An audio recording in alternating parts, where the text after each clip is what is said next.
Magic Ballerina. Delphie and the Magic Spell. Delphie's Adventures. Darcey Bussel. Prologue. In the soft, pale light, the girl stood with her head bent and her hands held lightly in front of her. There was a moment's silence, and then the first notes of the music began. For as long as the girl could remember, music had seemed to tell her of another world, a magical, exciting world that lay far, far away. She always felt if she could just close her eyes and lose herself, then she would get there.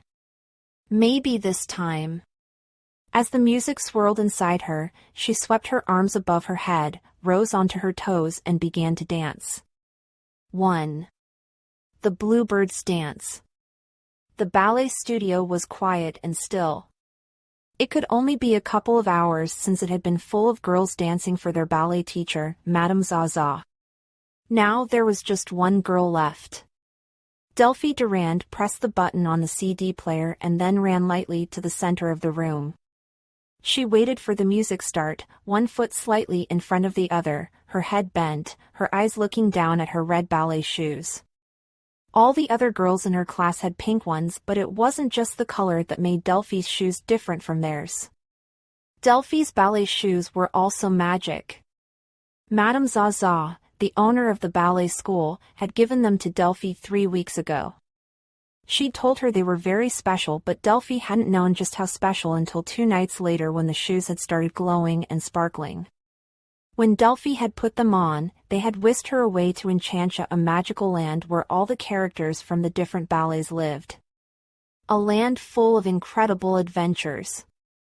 Delphie smiled as she remembered the adventures she'd had there. It had been scary but amazing. Just then, the first few notes of the music swelled out from the CD player. Delphie quickly pushed thoughts of Enchantia to the back of her mind. She had to get this dance right. She heard the music she had been waiting for and glided forward into a run, taking tiny steps as she skimmed across the floor. As the music changed, she stopped on her tiptoes, looking from side to side like a bird, her arms held slightly behind her like wings. Wait, Delphie told herself, listening to the music carefully. 1, 2. She danced forward and turned a pirouette, before traveling forward again and stopping with one leg held behind her, one arm in front, trying to look as if she was a bird flying. All of Madame Zaza's instructions from the class earlier ran through her head: lift the chin, shoulders down, keep your back strong, turn out that leg. Delphie was so busy thinking about the placing of her leg that she lost her balance and stumbled. Bother! It was so hard trying to concentrate on everything at the same time. Before she had started ballet classes, she had simply danced just how she had felt. Now she was learning that you had to make sure every bit of your body was doing the right thing at the right time.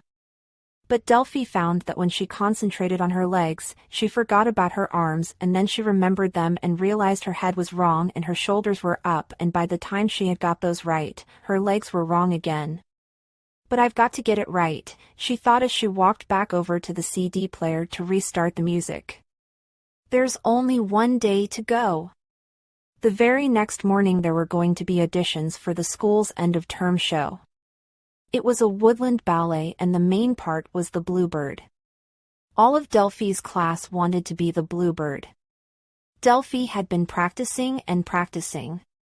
The door to the studio opened and Delphie saw Madame Zaza look in. A slim, elegant woman with her graying hair pulled back into a low bun, she was wearing a long floaty skirt over footless tights and a wrap-over top. Well, Delphie, she said. How is it going? As Delphie met her teacher's gaze, she couldn't stop the truth from bursting out. Actually, I'm not doing very well, Madame Zaza. I just can't seem to get the dance right no matter how hard I try. Maybe you are trying too hard, child, Madame Zaza said. Delphie frowned. What do you mean? It will make sense one day, Delphie. Madame Zaza said with a smile. Maybe sooner than you imagine. And with that she left the room. Delphie sighed, restarted the music and went back to the center to try again. But even the very first run felt wrong and stiff as she tried to think about her feet, arms and head all at once. She broke off with a groan and went to stop the music before glancing at the clock on the wall. It was nearly time to go. Her mom and dad would be home from work. With a sigh, Delphie went over to the wooden bar that ran around the edge of the room and began to do some slow stretching exercises. She was just finishing when the door opened. Delphie looked round, expecting to see Madame Zaza again, but in her place stood Suki Taylor. Delphie's heart sank. She was in Delphie's ballet class and was very, very good at ballet, but she didn't seem to like Delphie at all. Suki looked surprised to see her. "Oh. Hi. I left something." She picked up a pink cardigan from the back of a chair and switched off the music. "What are you doing here?" Delphie shrugged. "Just practicing." "For the auditions?" Suki's eyes narrowed. "Well, you won't have a chance. You've only been coming to classes for 3 weeks and Madame Zaza has pretty much said that I'm going to be the bluebird. Everyone knows I'm the best dancer in the class." Delphie swallowed. Just ignore her, she told herself. She didn't want to get into an argument. "You never know," Suki went on. "Maybe if you try hard enough you'll get to be a rabbit or something." Delphie watched as Suki smirked and flounced out, then Delphie pulled a face. Suki might think she didn't have a chance, but no one would know until the actual auditions. "I might be the bluebird," Delphie thought hopefully. She crossed her fingers. Oh, she so hoped she would be. But first she just needed to get the dance right. 2. A noise in the night. "Mom, come and see this bit," Delphie called after supper. She was sitting on the sofa, her feet curled under her, watching the ballet of Cinderella. She had been given the DVD for her birthday. It was her favorite scene where the fairy godmother changed the pumpkin and mice into a coach and horses and then transformed Cinderella from a servant girl in rags into a beautiful princess. Mrs. Durand came through to the lounge and sat down beside Delphie on the sofa. "Maybe one day you'll be able to dance like that," she said, stroking Delphie's long brown hair. "Wouldn't that be wonderful?" Delphie snuggled up to her mom. "Oh yes," she breathed. There was nothing she wanted more in the world. At bedtime, Delphie kissed her mom and dad goodnight and went upstairs.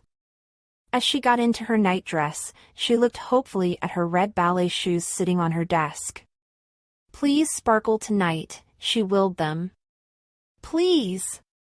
But they looked as still as ever, just as they had every other night that week. Every evening she had lain in bed, willing the shoes to glow, hoping to hear music in the air, just like she had the first time they had taken her to Enchantia.